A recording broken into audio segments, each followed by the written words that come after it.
Olá! E hoje o assunto, sim, é sobre elas, as ovelhas. Animais estes tão importantes na Bíblia porque serviram de ferramentas para o Mestre Jesus e para também os antigos profetas sintetizarem parábolas em prol de ensinamentos, olha, valiosíssimos para eles e para nós, para todo mundo. Deus salve as ovelhas! E você, seja bem-vindo, seja bem-vinda a mais esse vídeo aqui no nosso canal do CEF, o Centro Espírita Fraternidade do Ipiranga. Rogamos sempre aquele tradicional amparo que a espiritualidade possa nos permitir refletir sobre o tema de hoje. Bom, e hoje nós vamos remeter a alguns textos antigos, sim, da Bíblia, tanto do Novo quanto do Velho Testamento, porque quando bem interpretados, podem sim nos ensinar, nos levar a reflexões fundamentais no mundo atual para nos guiar em prol da nossa evolução espiritual. Inicialmente nós sabemos que Jesus foi o mais sábio dos sábios. É o mestre, o guia, o modelo máximo de perfeição a seguir. E como ele era de todo inteligente, obviamente, ele sabia que não poderia abrir a verdade para todos da sua época, porque se a gente mal consegue compreendê-la agora, quiçá aquele povo que veio reencarnado com ele. Era muito difícil, seriam expressões, palavras, sentidos, mas muito dificultosos para que todos pudessem, ou alguns pudessem captar. É por isso que Jesus se utilizou das famosas parábolas, que nada mais são do que alegorias, histórias, muitas vezes figuras de linguagem, utilizadas para passar uma moral, para passar um ensinamento. E assim não foi diferente com elas. Sim, as ovelhas. Até porque, naquela época, as atividades econômicas ainda estavam muito primárias, muito em volta da agricultura e também em prol das ovelhas.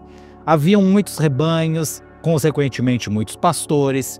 Então, ao referenciar esses animais, Jesus sabia que já era aí ao menos 1/3 do caminho andado para que os seus discípulos, para que todos que se atentavam aos seus ensinamentos, pudessem compreender.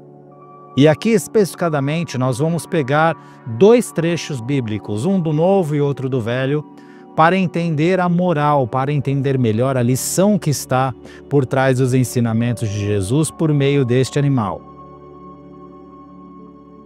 Muito bem, vamos primeiro à parábola da ovelha perdida, um texto muito bonito, aliás, que está no Novo Testamento. A parábola da ovelha perdida está precisamente em Mateus e Lucas, mas aqui vamos nos basear no texto de Mateus, que está em 18, 12 a 14. E segundo ele, Jesus nos ensina: Que vos parece, se um homem tiver 100 ovelhas, e uma delas se extraviar, não deixará ele nos montes as 99, indo procurar a que se extraviou? E se porventura a encontra, em verdade vos digo que maior prazer sentirá por causa desta do que pelas 99 que não se extraviaram. Assim, pois, não é da vontade de vosso Pai Celeste que pereça um só destes pequeninos.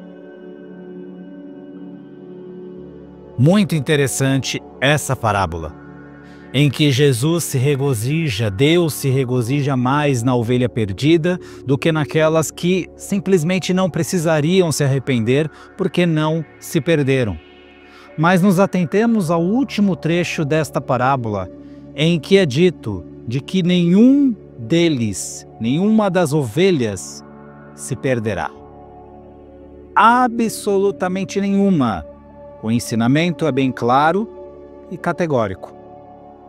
Vamos a um texto similar, principalmente essa última parte, que foi proferida pelo profeta Jeremias, já no Antigo Testamento, que pode ser encontrado no livro de Jeremias 23, 4.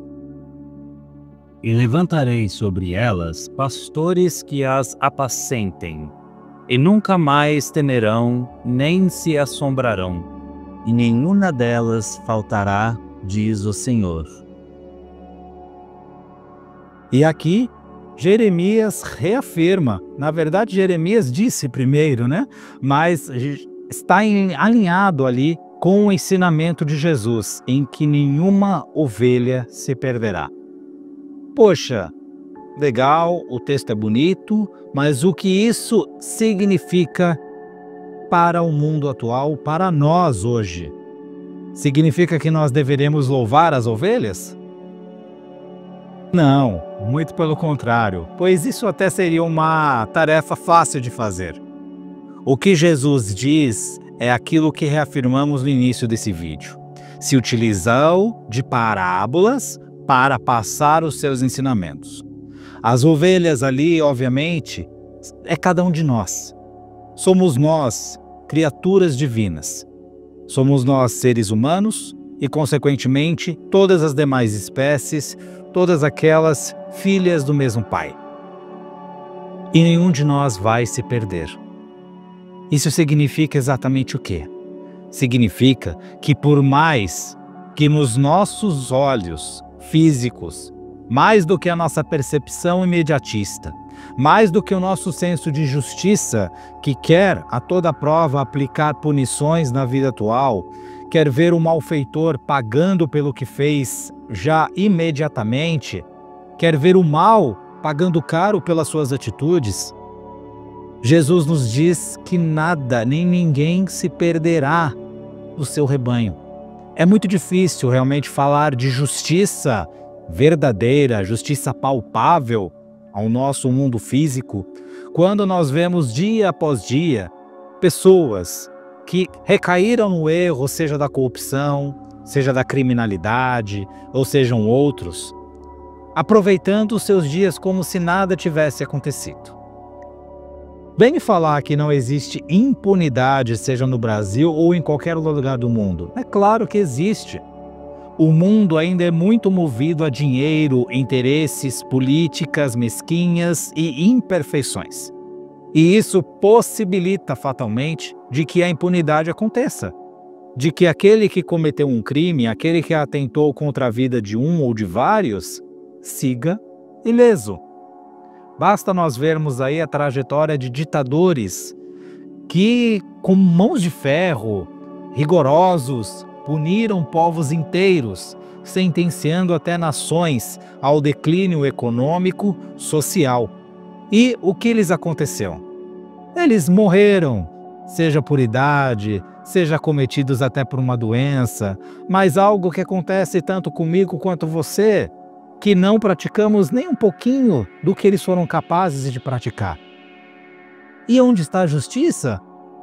Será que eles encontraram naquela vida que viveram realmente o arrependimento para suas atitudes? É óbvio que não. Deus, na sua infinita bondade, atua pelo tempo e não pela violência, tampouco pela ação e reação imediata, instantânea, na qual todos nós ansiamos enxergar.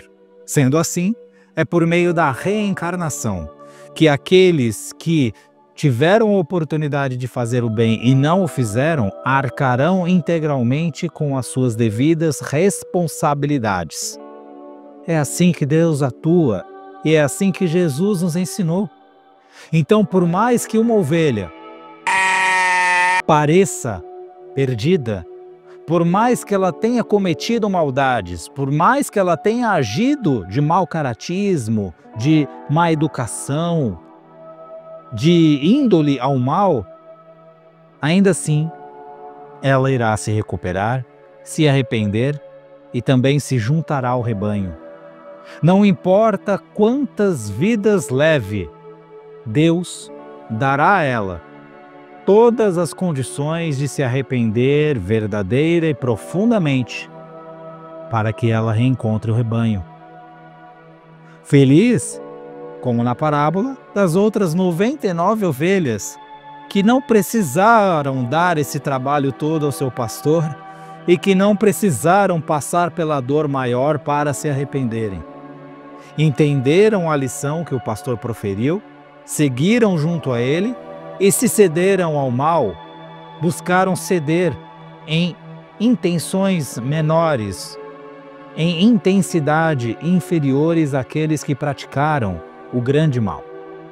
Vejam, isso é muito importante na nossa vida atual, porque, como dissemos, dia após dia nós somos aí acometidos por notícias de crimes bárbaros, de guerras infames, de pessoas e mais pessoas que caem profundamente no erro do orgulho e do egoísmo e simplesmente passam por cima de todo mundo para exercer as suas vontades. Cometem as maiores atrocidades em prol do dinheiro, em prol do poder, em prol da fama e outros objetivos tão mesquinhos e passageiros como o próprio corpo físico delas.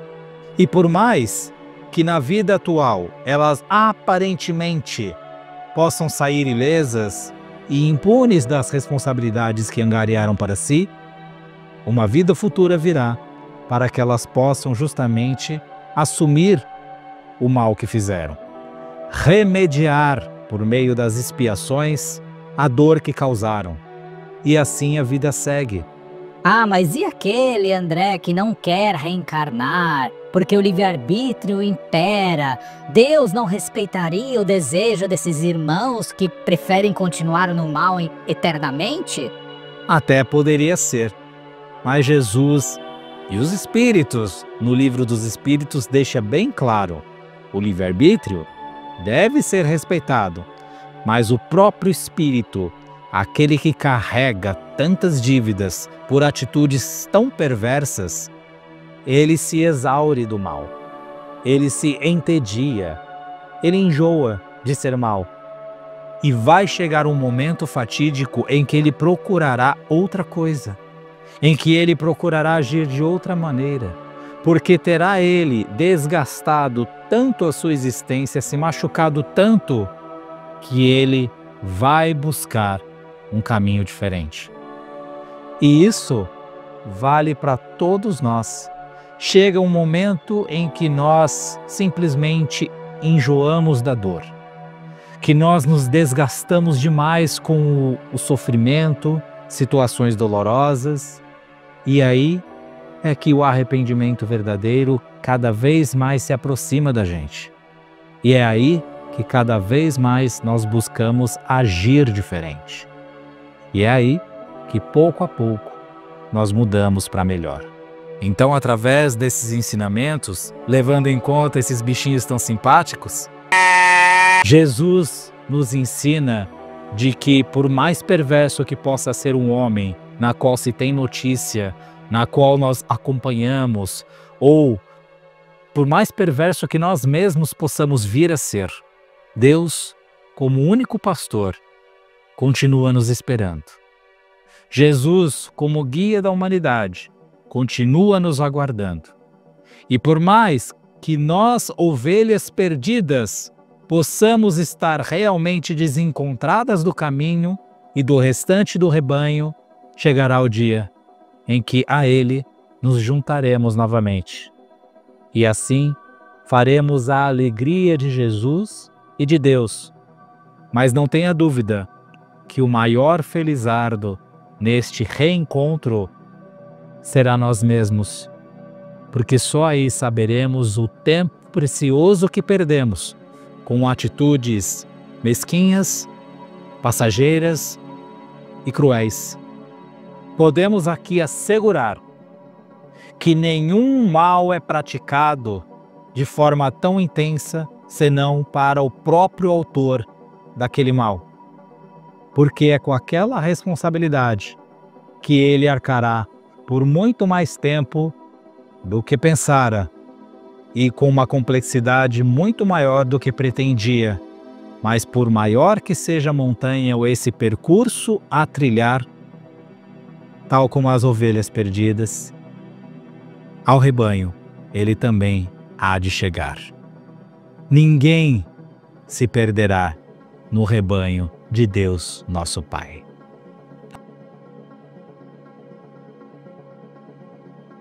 E é com essa reflexão tão bela, com esse amor tão gostoso e infinito que Deus nos oferece, que eu convido você agora a juntos praticarmos caridade moral através das nossas vibrações. Vamos então fechando os nossos olhos e nesse instante nós vamos eclodindo dos nossos sentimentos o que de melhor nós carregamos, para que possamos distribuir a todo o planeta, onde desejamos ardentemente que todos os conflitos cessem, que as guerras, que as diferenças possam serem cessadas. Vamos vibrar pelo Brasil, a nossa pátria amada, para que haja cada vez mais união, diálogo e fortalecimento. Vibramos pelos nossos irmãos que estão nas ruas, desabrigados e carentes do mais básico. Vibramos pelos hospitais, pelos doentes do corpo e da alma. Vamos vibrar pelos asilos, pela idade idosa desamparada, os orfanatos, pelas crianças que ainda aguardam na fila de adoção, pelos presídios, pelas penitenciárias, para que os detentos saiam melhores de que quando entraram. Vibramos pelos lares da terra, em especial a nossa própria casa, onde uma luz intensa ilumina a sala principal de nosso lar e se estende aos demais cômodos, harmonizando todo o nosso ambiente. Vibramos também pelo CEF e por todas as casas espíritas e por todas as religiões. Vibramos por aquela pessoa em especial que sabemos mais carecer dessas boas energias e vibrações. Pedimos licença para vibrar por nós mesmos, que possamos a cada dia renovar a nossa vontade no bem, na reforma interior, com autoconfiança e autoconhecimento. E nesse instante, rogamos a Jesus que mais uma vez esteja conosco e que derrame sobre nós a sua energia, a sua luz e as suas bênçãos, que vão tocando o nosso corpo físico, revigorando o nosso corpo mais denso, e que pela nossa fé nós possamos também abrir o nosso coração, permitindo com que Jesus toque os nossos sentimentos, ampare a nossa consciência e renove o nosso espírito nesta oportunidade. Vamos também rogando a Deus e a Jesus, bem como os benfeitores aqui presentes, que possam fluidificar esses recipientes com água, fortalecendo, reenergizando esses líquidos que preparamos, para que ao ingerir, tenhamos a absoluta certeza de que Deus ali tocou. E neste momento nós vamos com muita gratidão agradecer aos benfeitores espirituais, agradecer a Jesus por nos propiciar este momento de reunião e juntos vamos rogando graças a Deus. Mais uma vez, muito obrigado por estar aqui conosco, nos prestigiando neste vídeo. Ainda não se inscreveu no nosso canal? Não perde mais tempo. Se inscreva, também aperte aí o sininho para não perder nenhum conteúdo que vamos publicar e publicamos regularmente, 4 vezes por semana. Ufa, muita coisa. Ajude sempre a fortalecer este trabalho. Eu me despeço por aqui. Um grande abraço. Tchau.